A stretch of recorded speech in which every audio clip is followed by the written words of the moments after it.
Hello everyone, today we have the Tinyhawk 2 FreeStyle Ready to Fly kit, which includes everything you need to get going. The goggles, of course the quad, radio, two 1S450 batteries, USB cable for charging. Both the goggles and the radio have an 18650 cell in them and can be charged via USB. Extra set of props, 6-port USB charger, extra nylon standoff, some extra screws, various other repair components, a learn to fly tip sheet, and of course stickers. For a full and complete detailed review of the Tinyhawk 2 FreeStyle, I will refer you to my original review video in the video description down below. The Ready to Fly kit comes with a game controller style of radio with gimbals that kind of are laid out for thumbing, but I'm going to show you some flight footage of me using this. I am a pincher. I normally pinch, not on a radio like this, but I got to try thumbing, and it's fairly comical, and I think it's kind of fun for after 4 years to see how I fly with my thumbs, which isn't good. So we have two switches, 3-position, both right up here, and on the bottom we have our battery bay. Got a screw right in there. Take that screw, slide this forward. We've got an 18650 cell in there. Shouldn't need to do that because, as I said previously, we should be charging via USB. This is the goggle battery pack. Pretty simple, charge via USB. We have an indicator light right there, and we have a little hatch, which behind it is our 18650. Battery sits right in this little bay that balances out the weight between the weight in front of our head and the weight behind our head. Quick look inside the goggles, which you'll get to see a lot more. And you'll notice these sliders on the side. That moves the Fresnel lens in and out for various focal length. When you plug in the battery, the goggles turn on. And yes, it does have a fan inside. Surely you can hear that. Channel and frequency buttons to make sure you can get on the right channel for your quad, and buttons to manipulate the goggles for the brightness, sharpness, contrast, things of that nature.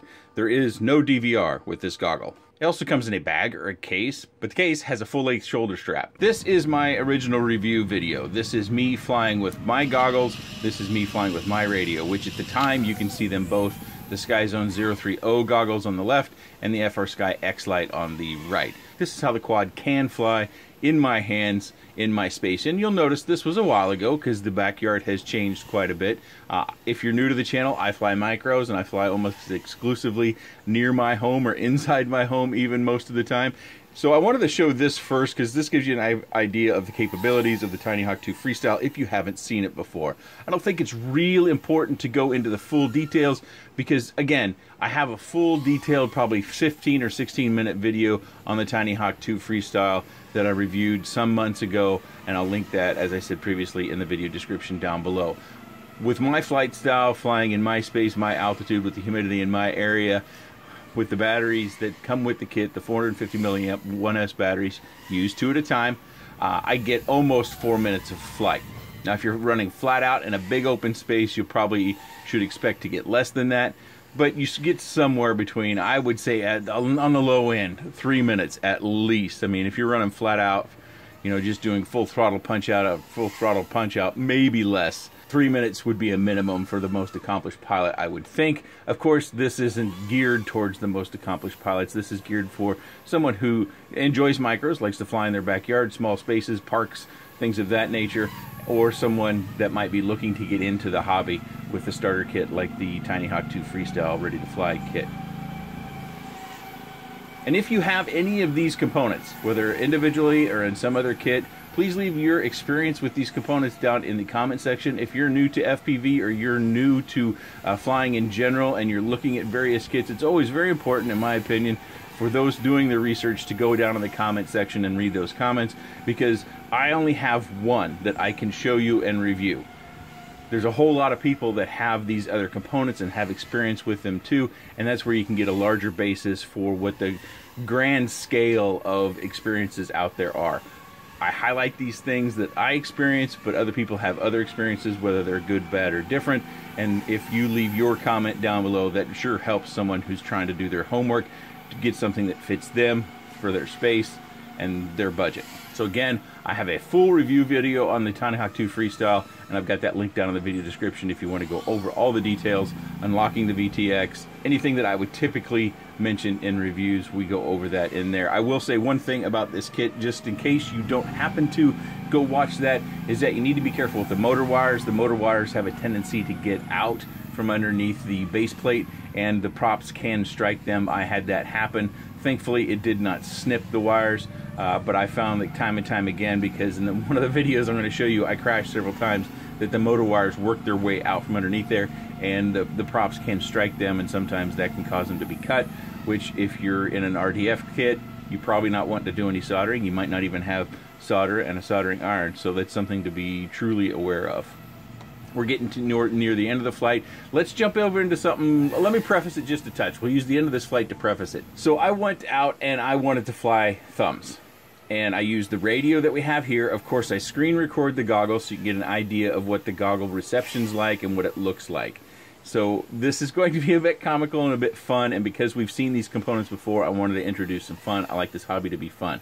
So keep in mind, I'm trying to thumb in the very beginning of this, and I do really poorly. It's a good laugh, but I'm not wearing the goggles. I am wearing my Orca FPV-1 goggles.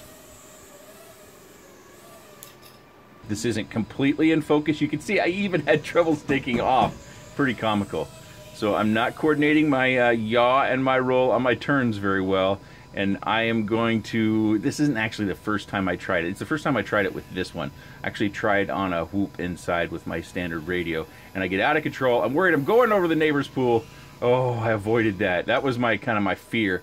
And I think right here, yeah, I'm gonna try to just level it just a touch, and I'm switching to pinching, because I'm really uncomfortable with what I'm doing with my thumbs. So I'm trying to squeeze those big round discs and try to fly it a little bit. And I get a little bit better, but I'm still awful sloppy.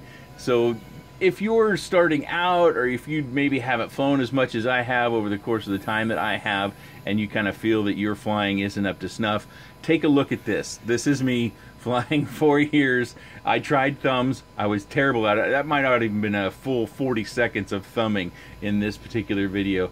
But you shouldn't feel bad about your flying. Enjoy your flying for whatever it is. If it's slow cruising around and sweeping turns like we see here, if you're having fun, that's what matters in this hobby, is about having fun. Don't pressure yourself. And as I do that roll, it dawns on me, whoops, didn't have my rates in there. So I'm going to go over and pick it up. Oh, man. And then I'm going to change my rates. There's also quite a bit of expo that comes, or at least in my opinion, it's quite a bit of expo that comes with this. And every time you save any settings, you'll get an RX loss on screen. So don't worry about that. Just be patient and then do your arm. But we're taking back off now with my rates, and I'm pinching the big round disc. So, and I keep bringing up the big round disc. It's pretty unusual, I think, for people to pinch this style of knob. I think most of the time these are really laid out for people to thumb them. You know, they have a big pad there for your thumb to go right on, but I'm trying to pinch these, and I'm trying to quickly improve my flying from what you've seen already. And it feels a little bit more natural, of course, because I've got my rates that I tend to use on all the micro quads and other quads that I tend to fly on the channel.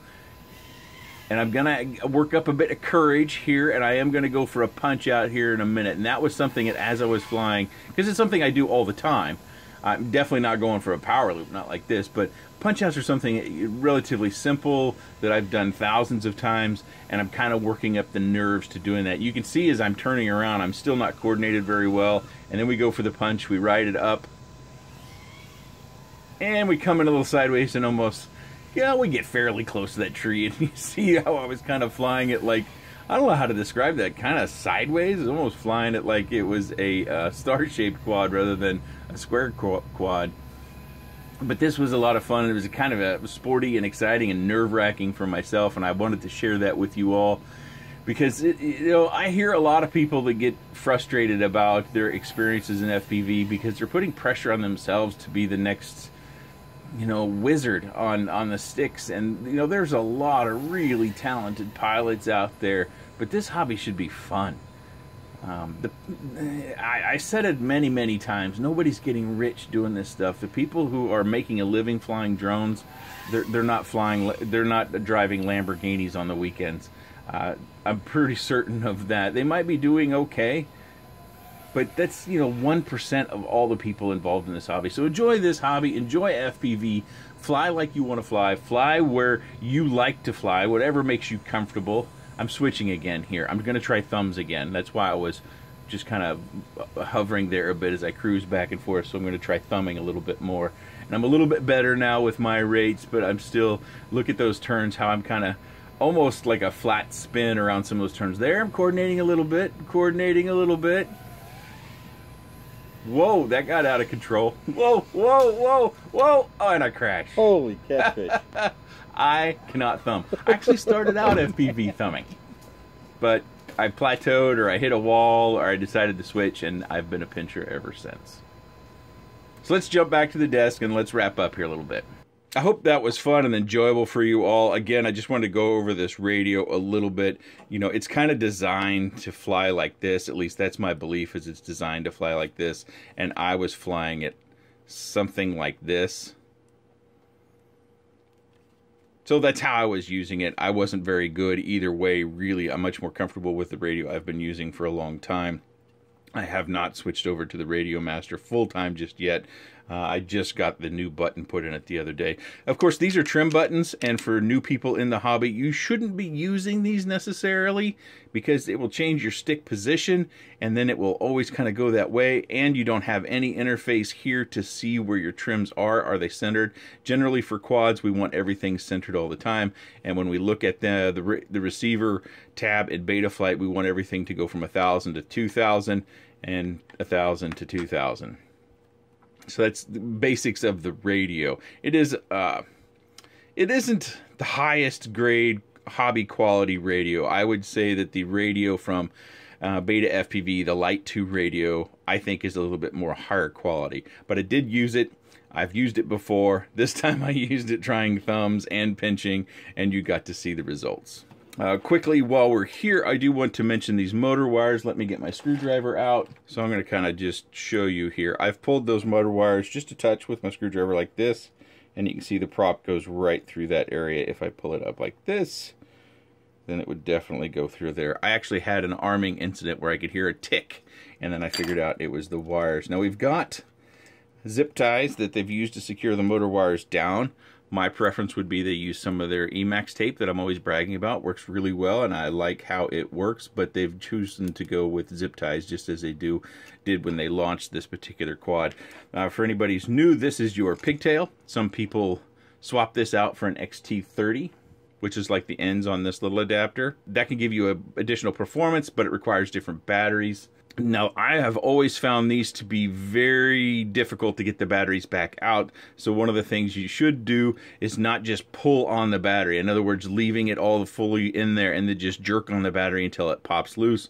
That could cause problems with your battery lead coming out inside the package or tearing off the end. They are just crimped on. So I would say get your fingers or your fingernails down on there and try to wiggle them loose. Try to be as gentle as possible. Usually one of the two comes out easier than the other, but I did have one where I had to get a pair of needle nose out in order to kind of wedge it in there and wiggle it back out. So something to note there. I'm not certain I noted that in my full review video I did some time back. The one shortcoming of the goggles is the DVR, I think. You let me know what experiences you have with the goggles and what you thought. For me, it seemed to work fine. Oh, I should note that you do not have to unlock the VTX on the FreeStyle 2 in order to get 200 milliwatts. That is available by default. Unlocking the VTX gets you all the available channels.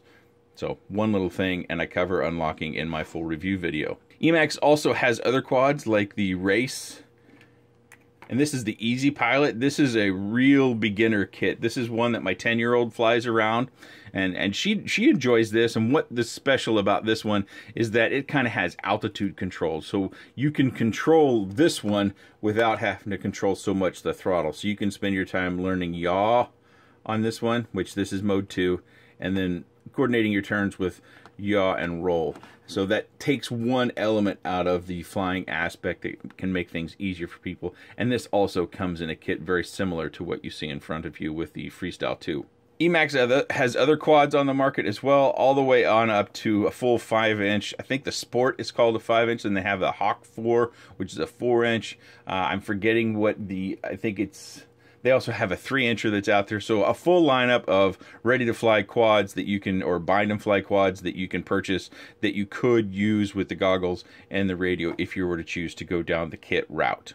I'm going to pester you one final time. For those that have experienced this quad, this radio, or these goggles, or a kit similar to this, please leave your experiences down in the section down below. And those of you that are doing your research, please go through those comments. That's very valuable. That's in the wild information. That is not a review video sort of information. You don't have to worry about someone being paid, which I am never paid to do these videos. I have a regular day job that I get paid by. But you don't have to worry about any sort of monetary bias coming into the video. You can go down to the comments section and you can read what other people's experiences are. And in my opinion, the people who come to this channel who do leave comments, they're some of the most reasonable people in FPV, and I appreciate that. If you do have any comments, questions, suggestions, otherwise, please let me know in the comments section below. I appreciate your time. And thanks for watching.